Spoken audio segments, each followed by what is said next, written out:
episode 106 of the Muck Podcast, a member of the Odd Pods Media Network. Listen in as we discuss the dark and sometimes weird true stories in American politics. I'm Tina Jaramillo. And I'm Hillary Doherty. Hillary! Oh, hi! Hi! How are you? Hi! How are you? We're camera ready. We are camera ready. Here we are. Oh. And I'd like to introduce my Christmas tree. It will be joining us until March, probably. Oh, we so have to have it till March. We do, because every that's year... That's what it's been. It's been, yeah. I don't take my Christmas tree down. Ever. It takes a long time. And last year, I don't know if you remember, but last year I meant to take my tree out in the darkness, because I didn't want anybody to see how embarrassing it was that I was taking my tree out so late, but I didn't. There was a whole soccer game going on across the street, and I opened the door. I just fucking gave it a kick out the door, and there was a lady who laughed so fucking hard I could hear her across the street, and I was like, fuck it, it's March, I can't take it anymore. Who cares? My favorite thing ever is being in another room and hearing like ornaments just drop because the tree's dying. Yes, because the tree, that happened. That was happening. I took all my shit down, and it took so long. Yeah, it's ridiculous. And then you put it up, and you're like, yay! And then no one helps you take it down. Well, speaking of Christmas, are you ready to open a Christmas present? I forgot. It's only been 2 years, but I got all the presents, Tina. Finally, here's one present. Yay! It's our favorite boy. Yes, they're supporting the skate park in Africa. Yes, I love this. This is enough. It is not, because you got to open it up, Tina. Oh, there's a shirt. I'm so excited. Yes. Let me see. Oh my god! Yes, it took a long time to get here. It's such Oh my god! I'm wearing this every day for the rest of my life. You know what I love too is that it says Pork Store. Yes. So Tina and I started a production company, and it's called Pork Store Productions. Pork Store Productions. Territorial. Oh my god. This makes me so happy. I know. Because I'm so depressed. I know. I'm so depressed. Your podcast is it's over. It's over. I'm so sorry. But open up. There's one more thing in there that you're going to love. Oh my god, what is this? Oh, sorry. I probably should have. Here, do right there. Okay. What is this? Okay. Oh, here. Oh, it's... Can I pour my coffee in this? Yes. What in the world? This is amazing. This is my life every day from now on. You have no idea. I can't wait. I'm so excited. Oh, Tina. Thank you. You're welcome. I hope it was worth the wait. Yes. Because you had to wait a long time. No, I'm wearing it every Here, just put everything out here. Who cares? This table. Yeah. Fuck it, Tina. All right. We don't want to block our view. Yeah, we don't want I'm to block trying to do it English. our beautiful faces. Italiano. Hey, I like that. That's a good. All right, let's do that. Oh my God. All right, what do you have? What's going on? What's happening? So the only thing that really stressed me out this week was that whole District 20. Ooh, I can't wait for this. God. I cannot because wait. I'm stressed out. So someone sent me some live Facebook footage of what was happening at one of the poll sites. Oh, please. Are you going to get it? Is Pompano? No, it wasn't Pompano. It was before they went to Pompano. Then they went to Pompano to like show support for the Democratic candidate that's running, Sheila. McCormick. Yeah. Surfalisas? I don't know. I'm sorry. I don't know how to say it. I don't know how to say it. So, this guy, Jason Mariner, is, using all of the current news about her and the hiding of the money and all of that. But at this live Facebook, there was one of the guys, and I've seen him several times. Like, I watched the news the other day. My parents had the news on, and this same guy was, like, in the background. And so he walks up to one of Sheila's poll workers and, like, kind of puts his arm around her and then flashes the white power symbol. Jesus. Yeah. It was great. So I took a screenshot of it, and I'm like, this is his poll worker? Like, why aren't that's what the Dems need to be doing, is this is who he's aligning himself with. And then I was like, let me just see who this guy is. And he is... I had said to Alfredo, I texted him, I said he is a douchebag in Trump clothing. Like that's what this guy is. Like he's all American flags everywhere tattooed with like. So like to be clear, this is somebody who is supporting the Republican candidate for District 20 congressional district. This the is primary. Jason Mariner is the candidate. That's who the Trump guy is. But he's not the one flashing. No. It was one of his poll workers that was. Yeah. Nobody cares about that.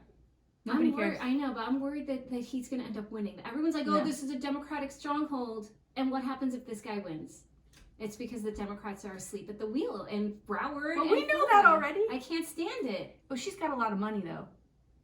She'll be fine. What's all that money, though? I don't know. $6 million? And you know, she's not, and I hate, allegedly. I don't want to be a complete asshole right now because this is going to sound really fucking shitty. But like, there's no reach out from her campaign to any clubs or caucuses. She's not even trying to like align herself with any sort of the party, which is okay. It's okay. Yeah. But the reason she's able to do that is she's self-funding this fucking campaign with money that nobody knows where the fuck it's from. Yeah. It's a good question. And she's going to go to Congress and nobody knows what's her deal. Yeah, I don't know. I mean, it's a thing. And that race had so many people in it. Yeah. That's a problem. Yeah. It's a problem. Well, anyway. It just, and I'm bored with that race already. And democracy is over. You know, that's it. Okay. This is something I want to talk about that I think is super fucking funny. Okay. First of all, I saw a tweet on Twitter because they were doing this January 6th insurrection celebration. Can we call it a celebration? Wait, who is celebrating? I feel like the Democrats were celebrating. That's my rant, is that I feel like the Democrats used this fucking shitty, horrible thing that happened last year, right? Yeah. Like people tried to overthrow our government, these fucking traitors, right? And the Democrats this year were like, hey, I've got a great idea. Let's use this as an opportunity to promote how great we are. Okay, not the president. Okay, not the president, because I feel like his speech was all right. His speech was good. All right. I mean, my mother is going on and on about this speech. I know. I got it. Former. It was good tone. I got it. Why is Lin-Manuel Miranda writing a fucking song? I heard that. Why are we taking a song break, like a musical number? No. It needs in to the be, middle of this fucking thing. It needs to be. Let's call for all of these traitors, these political electeds, as treasonous, and get them impeached from their seats. Why don't we start? That's what they should be spending their time on. Yeah, and we don't need to be acknowledging this day as if it's a day that we're gonna, stand for democracy, when really what they're doing is promoting themselves as a party. That's how it came off to me. Yeah. It's like, look at how different we are than Republicans. Look at how different our the people that we support are. It should have been a day of condemning them and saying, why hasn't anyone been brought to justice? That's what it should be. Because there's a handful of them from that day who were arrested, who were running for seats. They're running for seats. They're running for seats. And they're probably going to get elected. Most of the people who have been arrested are from Florida. Of course, because it's all it has to be like the Proud Boy people that sent them up there. Yeah, it's the best. Anyway, here's something else I wanted to tell you, is that there's a tweet. Oh, hells. I don't know where my phone is. There's a tweet that George Wallace put up last week that Tina, I am fucking dying. It is so fucking funny. I have to read it to you, but I'm telling you, I've tried to read it. We're going to cut this out. You guys will see it live. I mean, it is so fucking funny. Okay, first of all, between every word is like a clap, so he's doing it like this, right? So he says, okay, wizard hats and dunce caps are too similar. Okay, already I'm laughing. I'm sick and tired of thinking I'm hanging with a damn wizard, but it turned out to be a dunce. And they can barely do a single magic spell and whatnot. Yes. Tina, how fucking funny is that? Listen. Is that funny? We're screwed. Wow. We're screwed. But democracy is dead. But how funny is it, dunce and wizard? Isn't that hilarious? It's the same. Oh my god. I love him so much. Well, what else? That's all I have. That's it? Mm-hmm. Okay, and then today we're going to record with Denise Horland. Part 2. Again. I know. Is she upset about that? She's okay with it, right? No, I think she's And then that'll come out Friday. Yay! So it'll be our first little muck of 2022. I'm so excited. All right, that's it. That's all I had. Emails out. Are you ready? You're first. Oh, I'm first. Okay. Woo! All right. Today, I'm going to tell you the story of Wyatt Outlaw and the Kirk-Holden War. So this is just another story of how our country has been a dumpster fire from the get-go, and how the same white men with their tiny penises destroy anything good. I don't know why penis size has to come into it. I don't know why that has to happen, but all right. I mean, It's funny. but it's true.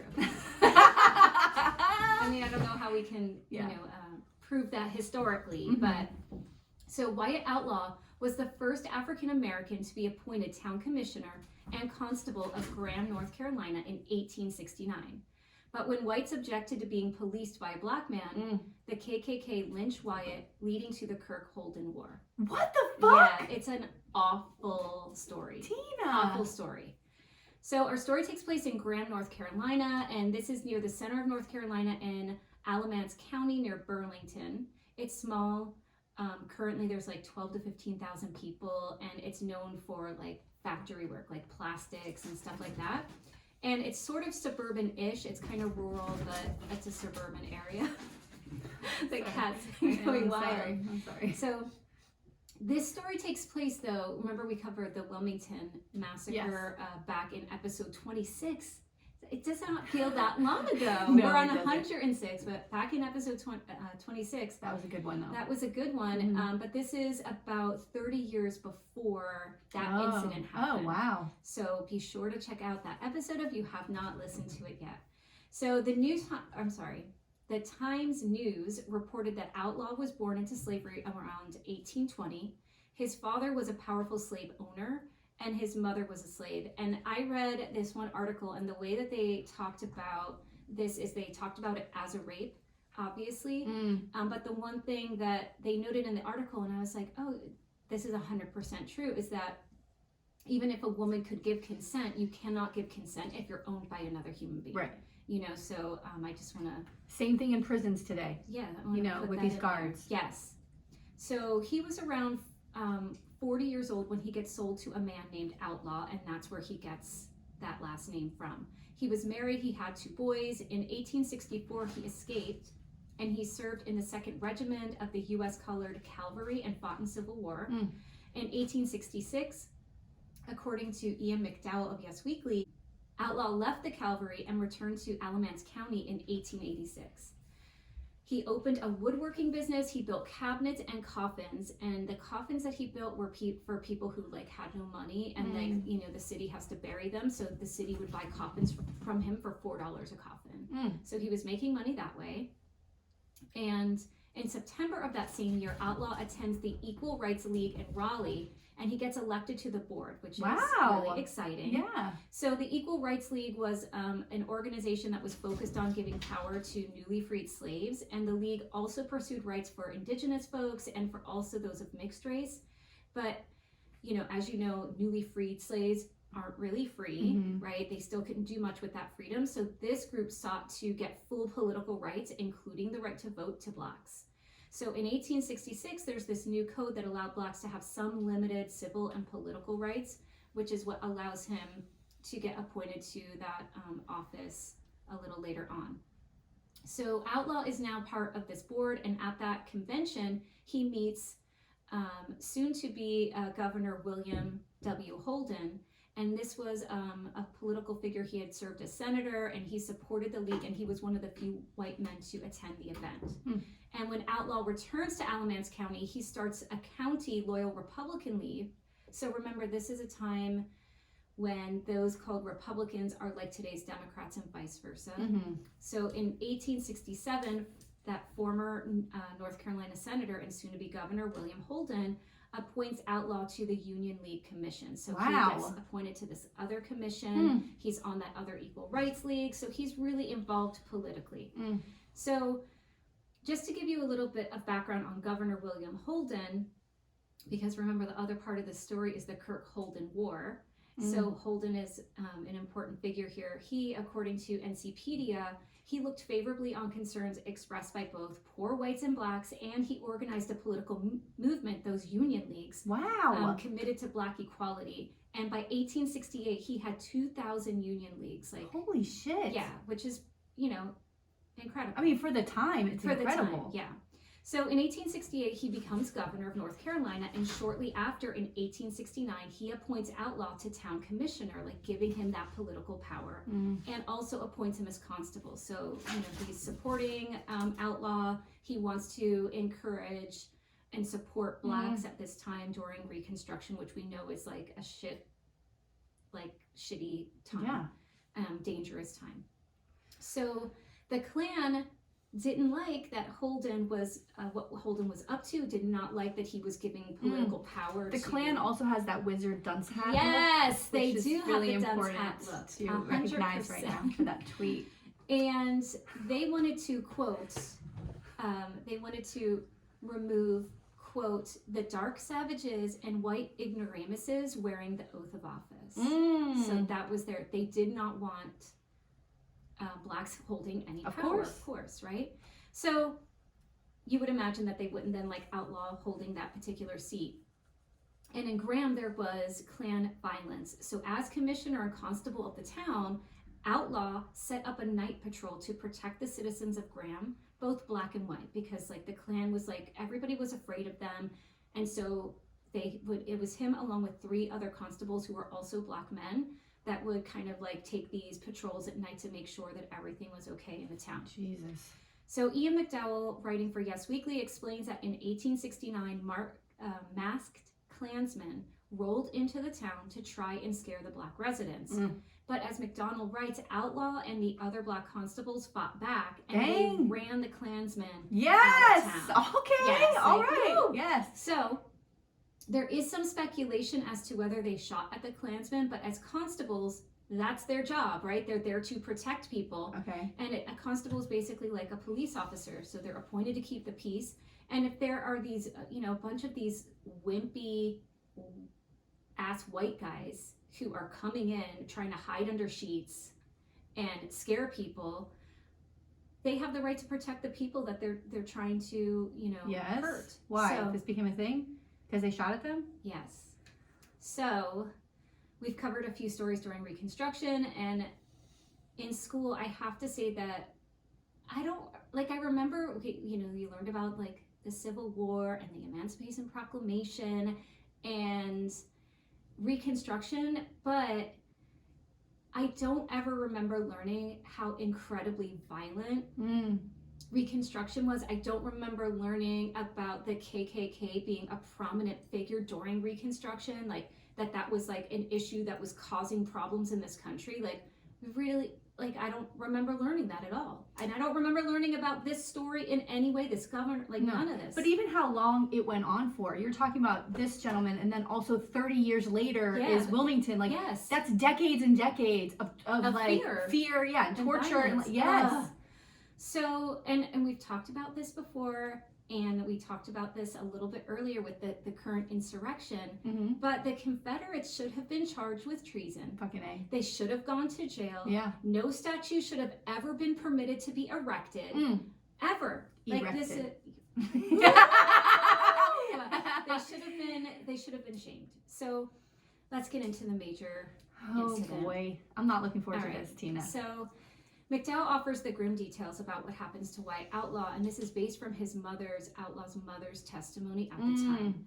So essentially, some 50 to 100 men roll into Graham in the middle of the night because that's what they do, right? They hide in the darkness. Cowards. And it's cowardly. Yeah. And it was on February 26th, 1870. About 20 men with pistols and torches and swords enter Outlaw's home. Jesus! From there, they go from room to room looking for Outlaw, and when they find him, they start attacking. And McDowell reported that his mother tried to fight them off of her son because they go into her room first. And they're like, where is he? Where is he? And she's, one, it's in the middle of the night, so she's startled. And at the time, Outlaw was widowed, so it was Outlaw, his mom, and his 2 sons were like living in this house. Oh my God. And when they go and they find Outlaw, he's like sleeping, like he can't even put his pants on. Like they drag him out, and she's trying to beat them, and they throw her to the ground, and they shouted things at her like cut her head off and blow her brains out. So can you imagine just this completely frightening scene? And plus, like, even for anyone being woken up in the middle of a sleep and all this chaos is happening is It's horrific. So and like to be a mother and watch them drag your son out of the house. Meanwhile, think about this. What she lived through. She's a former slave. Yes. She was raped by this fucking person who owned her. Yes. Right? She's raising this kid. He grows up to be like an amazing guy. Yeah, a human being, like a remarkable human being. And she's watching him get dragged out. And she's got to raise these kids. Right? Well, yeah. And then she she kind of runs out the door after them, and when she gets outside, she's like, oh shit, because there's like 100 people there. So she's like, she couldn't do anything, so she just went back to keep the kids oh my god safe. Tina. So in the end, they took Outlaw, and according to McDowell, they dragged him to the front of the courthouse and they hanged him from a tree. But not only that, but the article I read explained that they also slashed his mouth in a symbolic gesture for being mouthy. And it's just so outrageous and disgusting. And Mike Scott, writing for Medium, also reported that a sign was placed on Outlaw's back that read, quote, "Beware ye guilty, both white and black." So they're like, basically like, if you want to show support of Outlaw, because as a white person, and of course as a black person, then, you know, we're going to come after you too. And so because of that, Wyatt's body ended up hanging there because people were afraid to take his body down, because they were afraid that the Klan was going to like retaliate against them. So people are like going to church and just walking by this body, and like they left him there. It's terrible. Terrible. So later, according to a Medium article, a Klansman would testify, quote, "Outlaw was hung because he was a politician. He had been appointed commissioner by Governor Holden. He had been a leader of the Negroes and had been elected once. There was no other crime alleged." Like, that was it. Like, that's why they killed him. Just because they didn't want to see someone in power that was different from them. Or it's humiliating to have black officers chasing you out of town. That humiliates them. And look at how they come back. They come back with 100 people for one guy. Yeah, and they don't want like, oh, you're gonna police me. Right, of course. It's so gross. They're better than, they're greater than, because of what? It's insane. So here's the charges. This is where the other part of the story starts to come into play. So remember I said that Holden appointed Outlaw. Well, he also pressed charges against about 18 of the men involved in Outlaw's murder. Good. Which at the time, like, you know, wasn't really a thing that was happening. All the charges on those men were dropped before they even set foot in a courtroom. What the fuck? Yeah, so the North Carolina Department of Natural and Cultural Resources noted that it was an amnesty bill that was passed from the legislature, and that was what led to no one being tried or convicted for this murder. So, of course, there was no sentencing. But the aftermath, in May 1870, so, you know, this happens... in February? Happened in February, so now we're in May. Mm-hmm. John Stevens, a white former Confederate and state senator, was lynched by the Klan, too. Holy shit! And I'm not going to dive into Stevens, but he worked closely alongside blacks on the basis of equality, and he was very loyal to the African-American community. And this is what put a target on his back, according to Civil War North Carolina. And because of Outlaw's death and the takeover of Graham, because when Outlaw is killed, then they kind of take over that town, right? Of course. Like they did with Wilmington. And then Stephen's death happened in Coswell County, and so the same thing happened there. Holden declares martial law in July of 1870. And he said this in his speech to the General Assembly, quote, "Since my last annual message dated November 16, 1869, numerous outrages of the most flagrant character have been committed upon peaceable and law-abiding citizens by persons masked and armed who rode at night and who had thus far escaped the civil law. I have adopted such measures as were in my power to ferret out and bring to justice all breakers of the law without reference to their color or to their political party or parties to which they belong, and I am satisfied that the judge and solicitors in the various circuits have been prompt, energetic, and impartial in the discharge of their duties." So he's like, we got to get this under control. These people are running rampant in our communities, and he like brings in a general.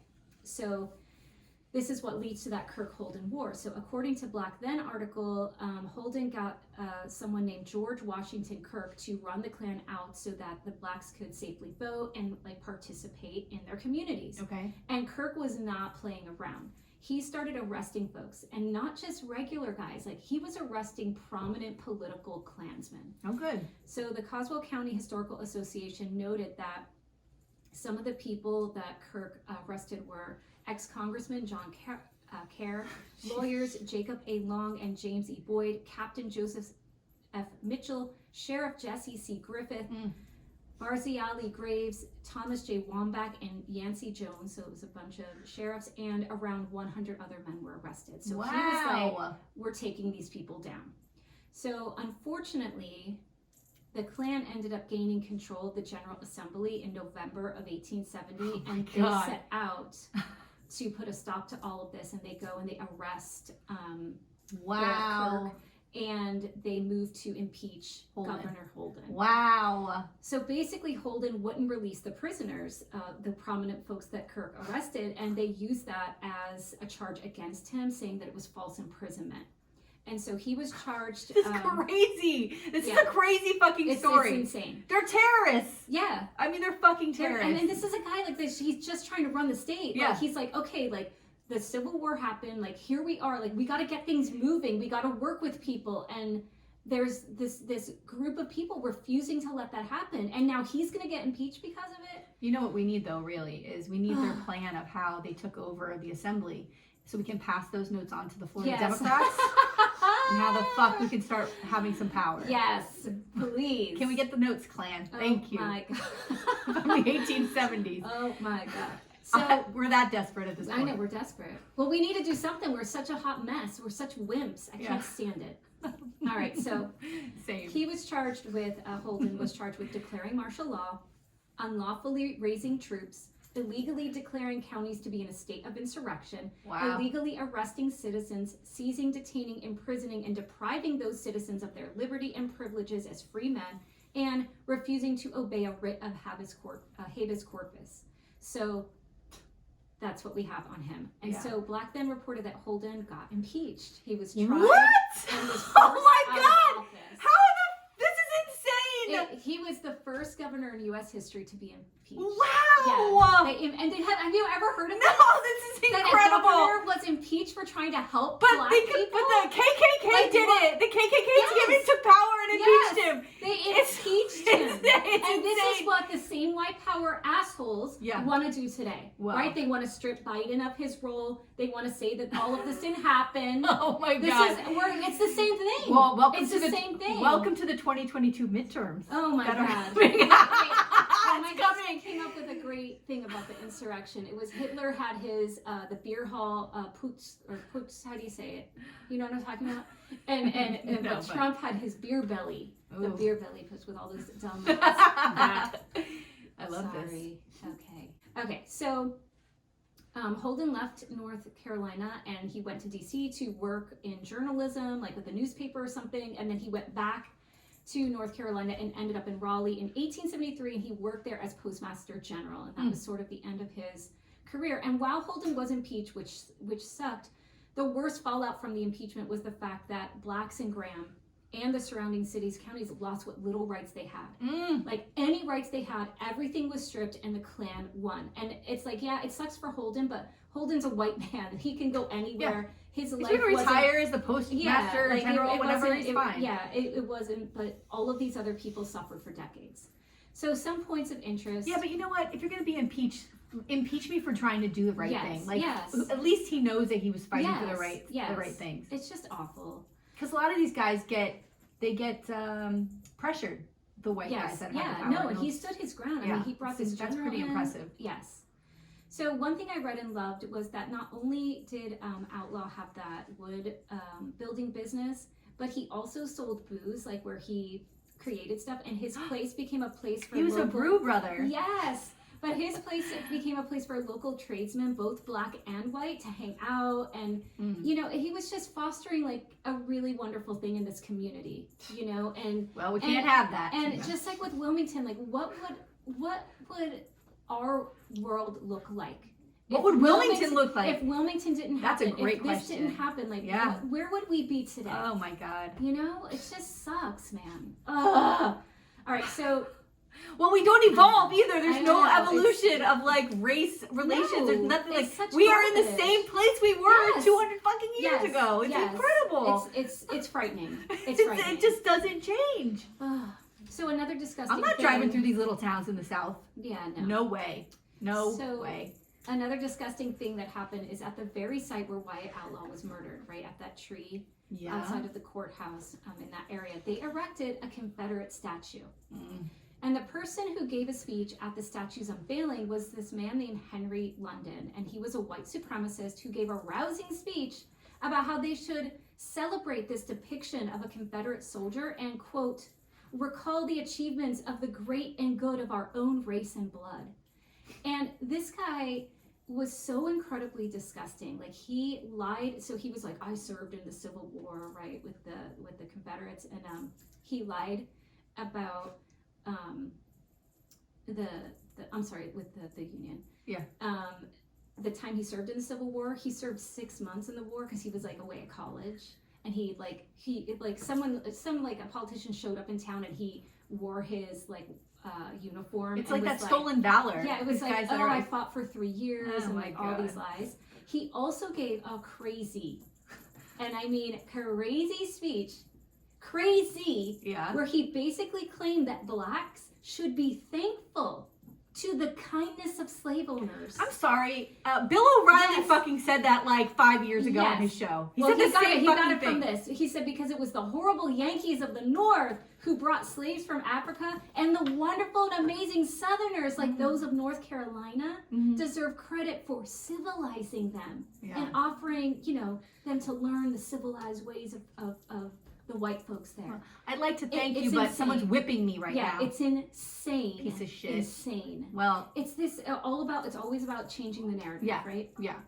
And Well, they can sleep better at night. Yeah. They're justifying this bullshit. And he was also for literacy tests to prevent black men from voting so that he could secure white supremacy forever. Florida, I'm sorry, that's the Florida fucking, Yes.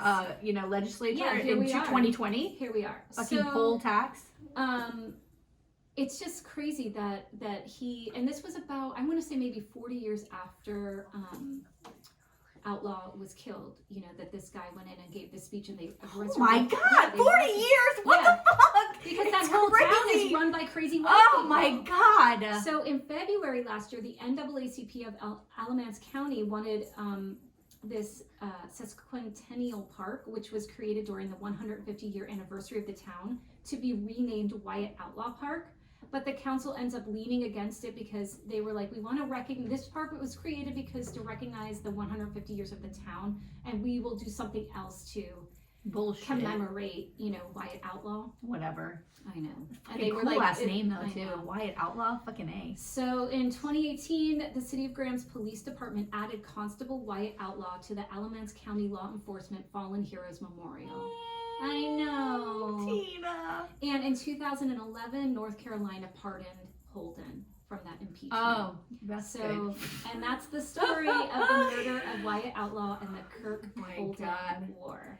You know what? I love that every time you say something, I'm like, here, this is how it's happening today Yes. because this It's shit never happening. fucking ends. It I mean, never look at Matt ends. Gaetz. Look at Matt Gaetz. I mean, Ugh. I saw something and I don't know if it's true. So allegedly, whatever. it was a TikTok and it was this guy had a picture, and someone had like duetted it, but he had a picture and he was like, can anybody tell me where these white men are? And it's like these white men harassing a black man in a diner. And then someone duets it and he's like, I can do that. And he's like, this guy's doing this guy died of cancer, this guy blah blah blah. And he goes, and this guy is the father of Matt Gaetz. Oh! Now when you covered him, you went over. Remember how wacky that family is? Yes. So I was like, what? Is that true that he's in this picture harassing a black man? Of course. I mean, I believe it, but allegedly it was Whatever. on TikTok. TikTok has got all the good information. Yes. Well, that was just incredibly awful for a Sunday morning. Thank you, Tina. Yeah, I'm sorry. That's all right. Listen, gotta get that truth out there. Yeah, I mean, it's such. I when I came across this story, I was like, what in the? Again, it's another story that I have never heard about, and this guy, a Wyatt Outlaw, he should be a hero. Like we should learn about him. Yeah. And then it makes me wonder, like Wilmington, what's happening in Alamance County schools. Yeah. Are they learning about this guy? Are they learning about I told you, my sister teaches impeached? in North Carolina. They don't talk about Wilmington. She fucking works in that state. They're not teaching that. It's insane. Yeah, girl. It's insane. Ooh, all right, let's go. All right. We'll be back. Bye. Welcome back. Welcome back to the second half of this podcast. There's so many shenanigans happening behind the scenes. Like the video, you know, we would just edit this stuff out on the audio, but now there's a video. We're like pausing, unpausing, unpausing. Oh my god. My son is just driving it. That's crazy. He's just the best. Come on. He just accidentally fell in the pool. Yeah. Oh my Which God. my son did that on Christmas. He accidentally fell in my brother's pond. 2 minutes after we got there. 2 minutes after I hear a splash. And I see this kid crawling out and I'm like, that better not be my son. And sure enough, he's fucking head to toe drenched. Oh my God. Yeah. What are we going to do? Funny. Everybody thought it was funny but me. Of It's course. just annoying. Because annoying. It is. All right, listen. What do these kids think they are? Kids? Yeah. How dare they? I mean. What are you going to behave like a child? I know. Son of a bitch. All right. Today, Tina, I'm going to tell you about Utah Territorial delegate Oh. George Q. Cannon. Oh, you territorial candidate. Yes. It's before it was a state, Tina. Oh, we both did old timies. We did. We both did 1800s. We both did old timies. I love it because, you know, when episodes like last week came out and Priscilla Giddings is still sitting in a seat, I think to myself, well, if somebody on her team's like, let's Google her name today, that podcast comes up. Like, you know what? they're real life people. She deserves everything. I hear you. She gets. And she right. deserved more than a censure. Oh, yeah. So a little bit about his background. Guess where he's from, Tina? He's from Liverpool, England. Oh! That's one of our favourite places. Liverpool. Well, you know who's from there, the Beatles, Tina. Yes. By the way, I'm having a very hard time getting through that. Get back? Yeah, I can't get through the first episode even. Oh. Well, we've been watching it like, you know, here and there. Yeah. Not all at once. Yeah. I need some more excitement. Did you have thoughts about it? I have some thoughts about Yoko.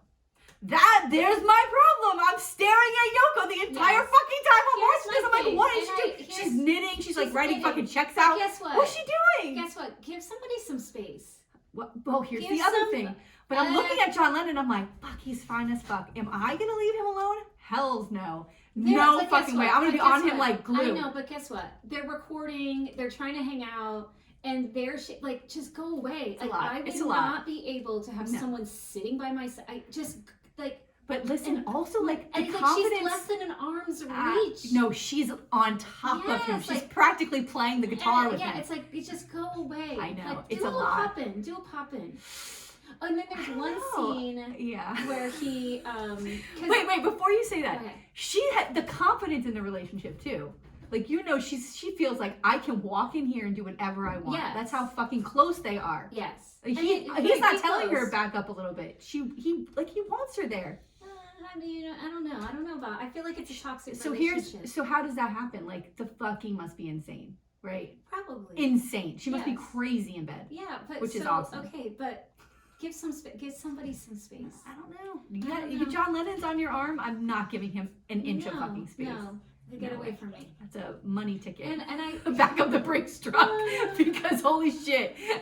He's rich. I have to say, John Lennon throughout is always, he's like, I was looking at the camera for our first YouTube. Yeah. He's always looking at the camera. Like everyone else really isn't. Everyone's kind of chill, but he always will kind of glance at that camera. And there's one scene, and I forget what episode, where he kind of reaches in to his bag. Did I tell you this last time? He reaches like behind him in his jacket pocket and he pulls something out and he's like, and he puts it back and I'm like, oh, he was either gonna get high. Yeah. Like, was it pills? Was it pot? What was it? What did he have in his pocket? I gotta look out for that. It's like this one little moment. I'm like, oh, look at John. And Paul is so fucking cute. Paul is adorable. Shit. And Linda, she does a little drop in here and there. All right. That's healthy. Well, she's busy. Yeah, so Yoko, go knit somewhere. Go for a walk. No. Go yodel. Go do your thing. I gotta tell you, I don't. Now, as a young Beatles fan, I was like, Yoko broke up the band, right? All this shit. Now, as an older lady, I appreciate the support she's giving her No. man. Yes, no, I'm here for it. No, it's too much. fuck that. I'm Yoko. I'm fucking in it. No, get away. Uninvited. I'm showing No, up. I'm get showing away. up uninvited. Give somebody a little breathing room. No? Oh. You give 'em a little. So I'm like, get away. You give 'em a little breathing room. Some other woman's gonna walk right in. You know what I'm saying? I mean, that's a horrible, terrible, no, then horrible then thing to do to someone. Then that isn't healthy. Whatever. Not healthy. Get away. Every time you turn around, there she is. Did you know? There she did is. you? I don't Go know. away. On Howard Stern years and years ago, Paul McCartney was on there years ago, and he talked about Yoko and how she came knocking at his door, at Paul's door, and she was a huge fan, and she wanted to like meet him. Yeah, right. And he was like, "This lady is nuts." And as a practical joke, She sent him. sent her to John Lennon's house. This is the best thing I've ever heard. Yeah. And then That's John's a real like, story. hey. Oh no. Yeah. Isn't that fucking crazy? Yes, Mm-mm. that's a real story. And I know that she's a performance artist. Like I'm not taking anything Oh, away from my, her. but can we please? But- Now this is way off my story. I'm like 20 minutes off my story, but let me say something else. One of my favorite things ever that happened this week is that there's a Yoko Ono like tribute album, and all these pretty amazing artists like Ben Gibbard from Death Cab and Japanese Breakfast, Oh. they all cover some of her songs. Okay. Okay, do you like Double Fantasy, the John Lennon Yes. Yoko Ono album? Okay, when I worked at this bookstore, we would listen to it all the Oh my time. God. But when the Yoko songs would come on, I'd be like, skip, Yeah. skip. Who the fuck's listening to the Yoko Ono I know, songs? I know. And Well, who's making a tribute album? Can we please stop Yes. now? Please Yeah. stop. I mean, and wasn't she like super rich? Wasn't she like Before? Yeah, I think I don't know about think that. like her family was like Oh. a very prominent family. Oh, I don't know. And that's why she could like do the performance art and do all the stuff that she could Oh my do. And she God. was sort of like running in those circles, Well- which is probably how she was able to like Yeah. access Paul Well, the McCartney. best scene ever, I mean, video you could ever watch is when you go to like YouTube and you like Yoko screaming. She like there was an art thing that she did at a museum as people like all gathered, and it's just a single microphone in the middle of the floor, and she Mhm. walks up there and she's like, and it's quiet. She takes like the longest pause. Does she have her big glasses on? Yeah, and then she just goes, she's like, she's doing this whole screaming, and people at the end, the people are like, oh, this is fantastic. I'm like, what is this world? Oh my What is God. the world? Were you the one telling me? Was it on here where someone put like like they dropped their trash in the museum, and No, then but- everyone was like, "Oh my God," taking pictures of it because they thought it was like a performance, like, Yeah. like that it was like this, Yeah. commentary, and it was like someone's garbage. Oh my God. That's what it reminds Art me. is It's so like, it's- fucked. Oh, It's the hasn't it greatest. always been? Okay. It is.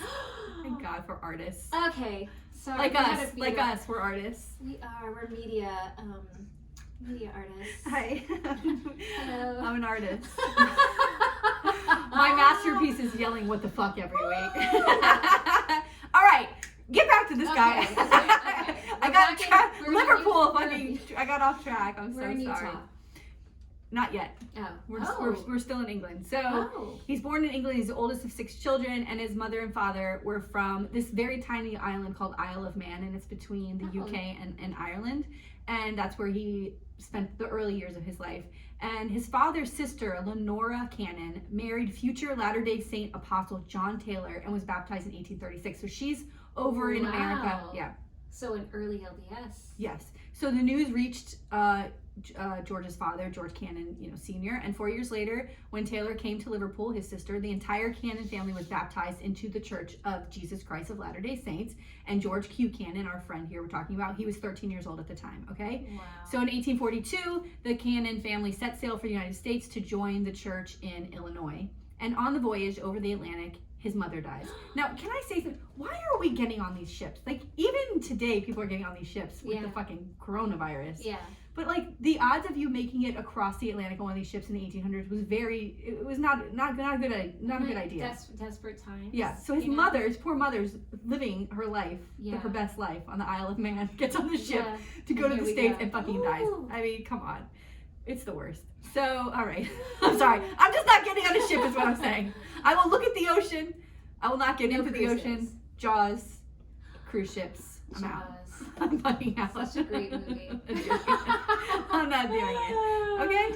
Just stay out of the ocean is the story today. Hold on, I gotta write that down. That's a good title. Yes, stay out of the ocean. That's a Floridian telling you that. All these people come down here. Yeah. It's disgusting. Well, The beach is disgusting. I like the ocean. Ugh, Tina. All right, listen. Cleansing. Okay, so the family arrives in Illinois in the spring of 1843, and his father remarries a year later, of course, this woman named Mary Edwards, and they have a daughter together, Elizabeth. And then when they get there, his father sends him away to live with an aunt and uncle. Because he's like, I got my new life, I got my new wife, I got these kids. Yeah, get the fuck out. Yeah. You remind me of your mother who died on the ship. Get the fuck out of here. I don't look at you anymore. Yeah, I need to start over. I need to start fresh. May. So he goes to live with his aunt and uncle, and his uncle owns a printing press, like a printing office. And so they printed Times and Seasons, which is a newspaper, and the Navoy Neighbor. And his uncle was also the editor of these newspapers. And this training would serve him well later on in life, which we'll get into. And his father dies a year after this in 1845. So he moves, so then he moves to George Q. Cannon, then moves to Salt Lake Valley in Utah in October of 1847. So of course, this is where the Mormon Church is, and in 1849, he was asked by the church president, Brigham Young, to serve as a missionary for the church in California. So on this assignment, he involved working with the mines and attempting to preach the gospel to gold miners, which I always find really funny too. God. Could you imagine these guys are coming out of mines, and there's like missionaries with their white shirts and their black ties, and they're like, the Church of Latter-day Saints, and they're like, get the fuck out of here, I just got out of a fucking mine. We're trying to find gold. Yeah. And also, it'd be kind of funny if they were like the dwarfs that come out of the mine from Snow White. That might get cut out, but it would be really funny too. God. That makes the scene funny. But like, hi ho, hi ho, hi ho. Hi, we're going to talk about the Church of Latter-day Saints. Get the fuck out of my face. I'm tired. All right, is that funny?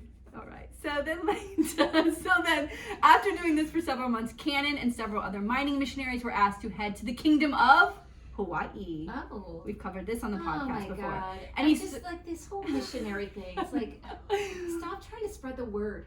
Why don't they just focus on their own lives? Because they can't. That you gotta build, right? That's what all these religious organizations are about. More and more people. Getting back to John Lennon.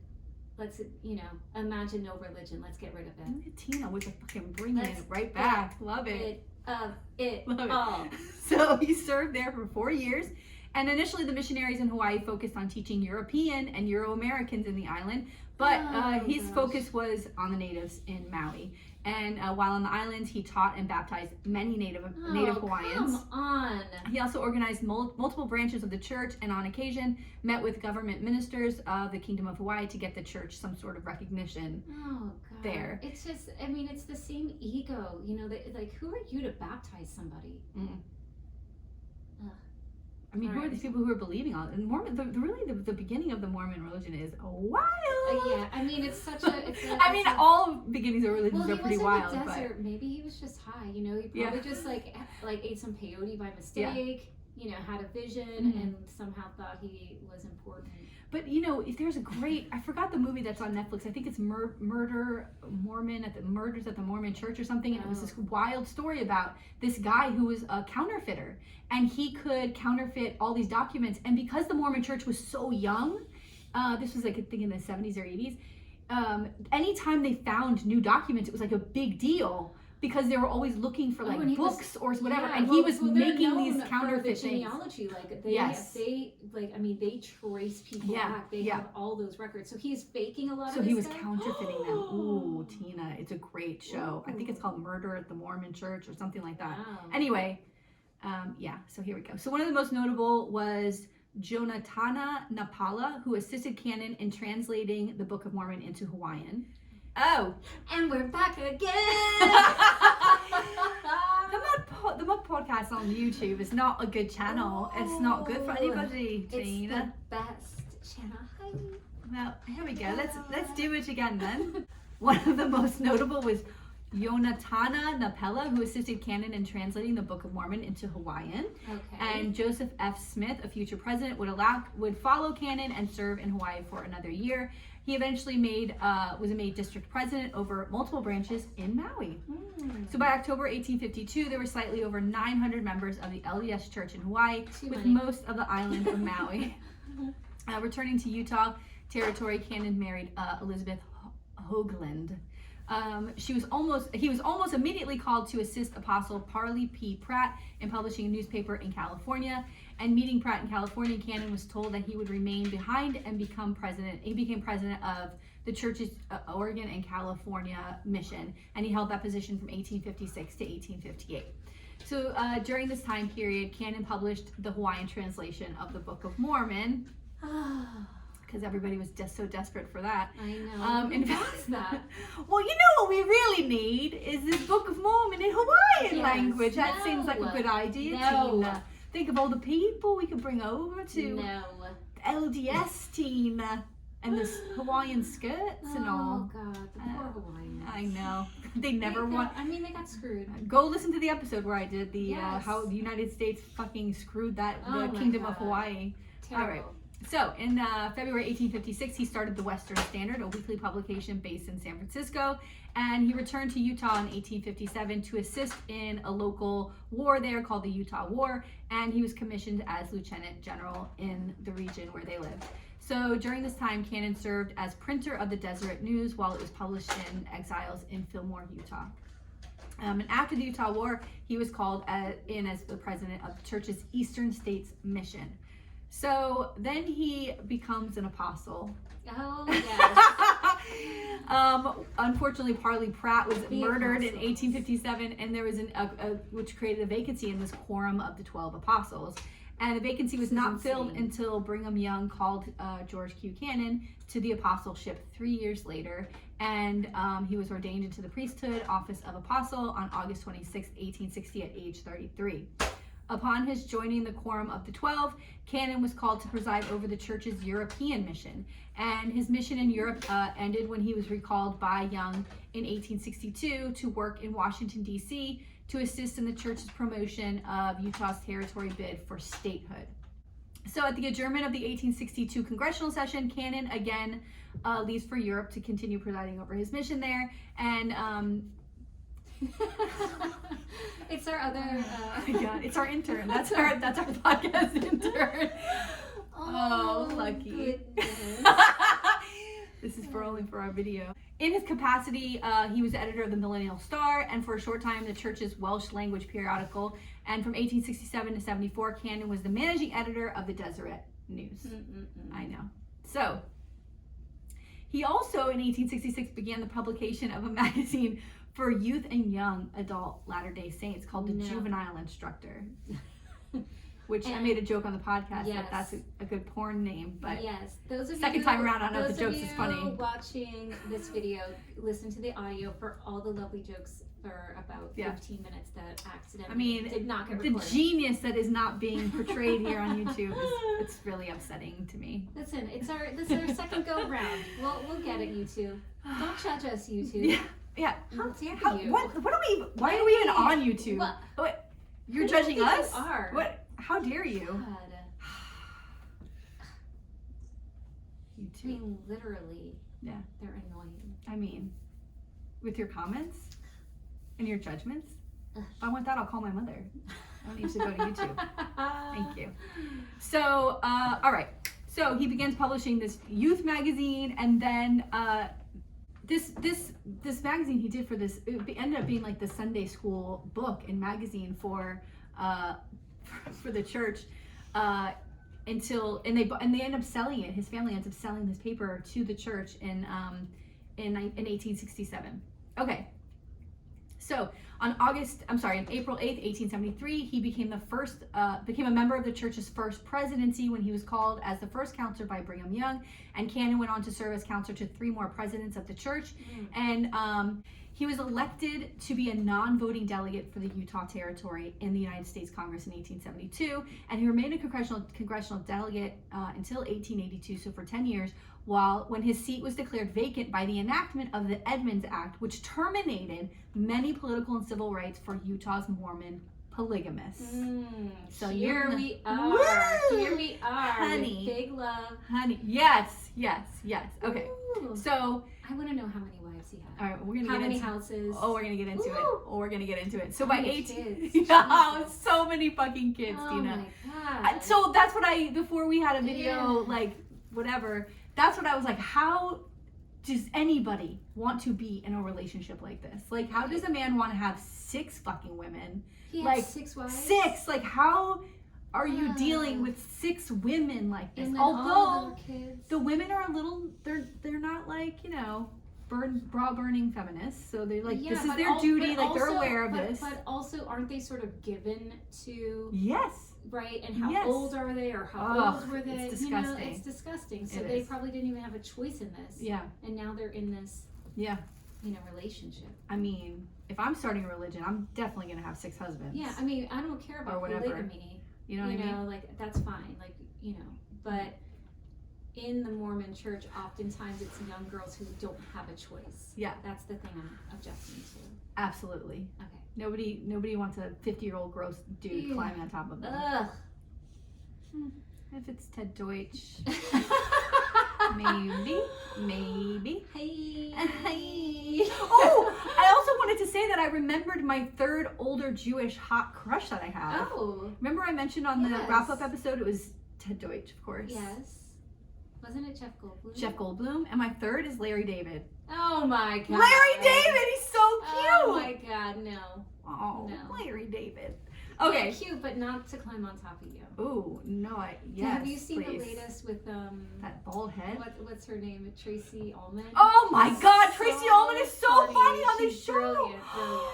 It was so good. I can't. The 2 of them together Oh is my like God, it's the great. best. It's great. Okay, so let's get back into this, Okay. bro. So by 1880, Cannon had served 4 terms in Congress as Utah's territorial delegate, and the newly appointed anti-Mormon territorial governor, Eli Houston Murray, openly supported the Liberal Party, which generally opposed church candidates. Okay? Okay. So the 1880 territory-wide election for a congressional delegate brought the Liberal Party unexpectedly close to sending a representative to Washington, D.C. The Liberal candidate was Alan G. Campbell, and he had 1,357 votes, and he lost to Cannon, who had 18,567 Woo! They got votes. all them Mormon votes. Yeah. Wow. So, however, They have as many votes as they have wives. oh, What? Brum. Tina, very good, very good, Tina.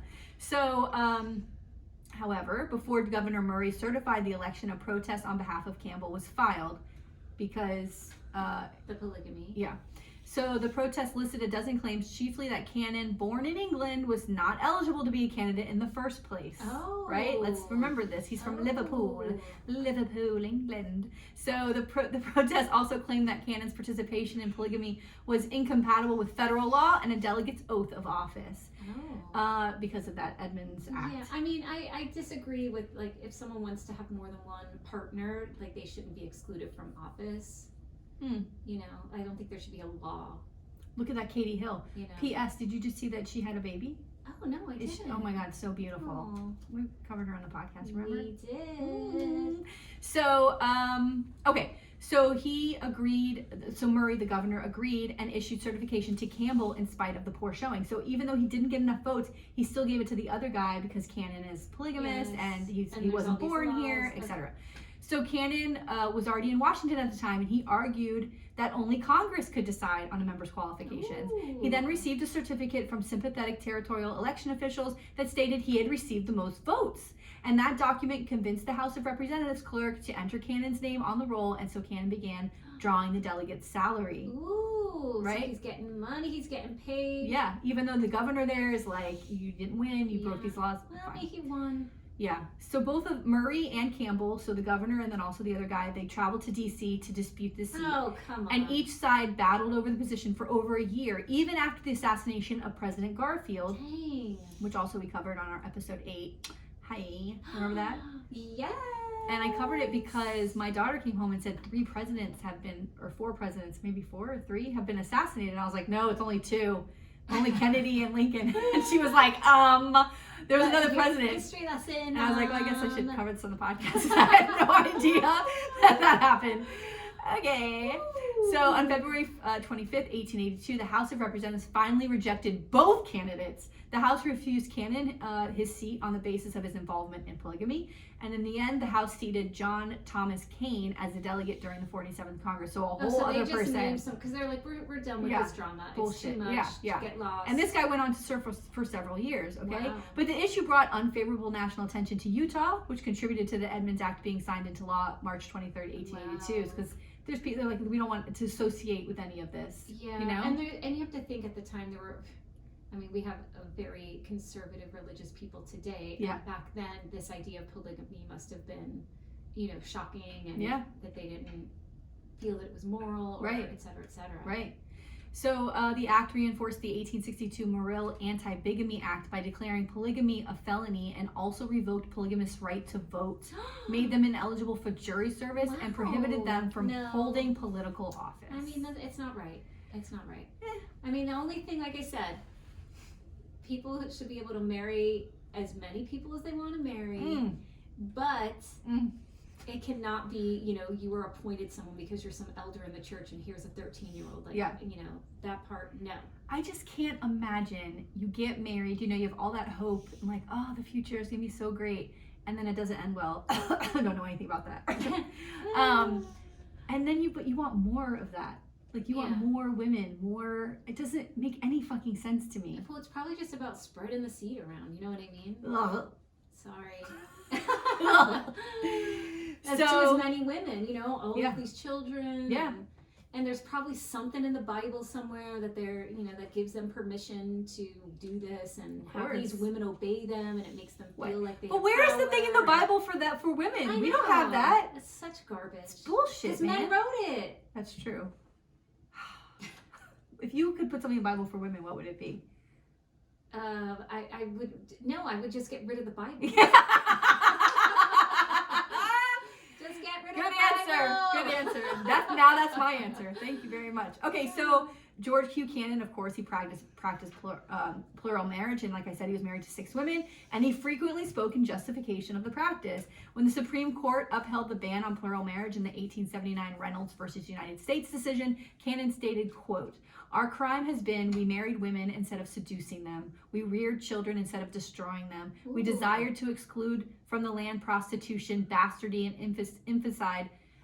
If George Reynolds, the man who was convicted of committing bigamy, is to be punished, let the world know the facts. Let it be published to the 4 corners of the earth that in this land of liberty, the most blessed and glorious upon which the sun shines, the law is swiftly invoked to punish religion, but justice goes limping and blindfolded in pursuit of crime." Ooh.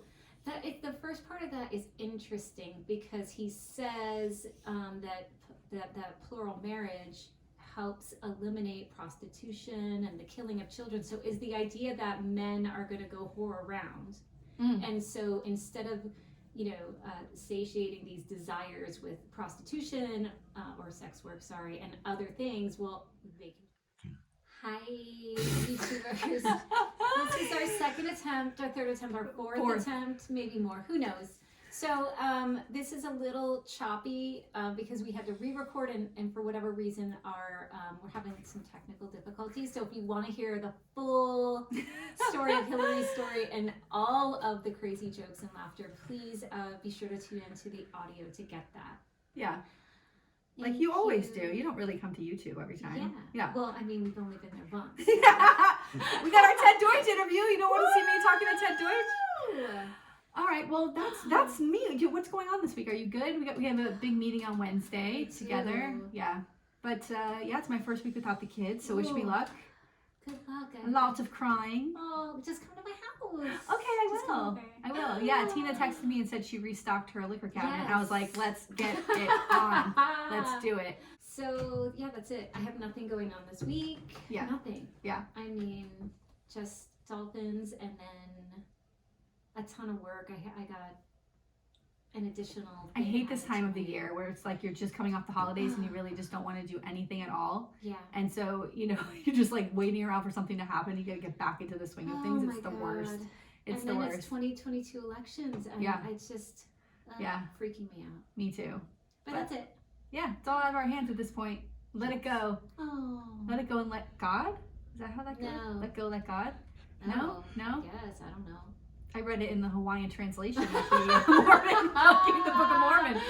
It said, let go, let God, bitch. And I was like, all right. Sounds good to me.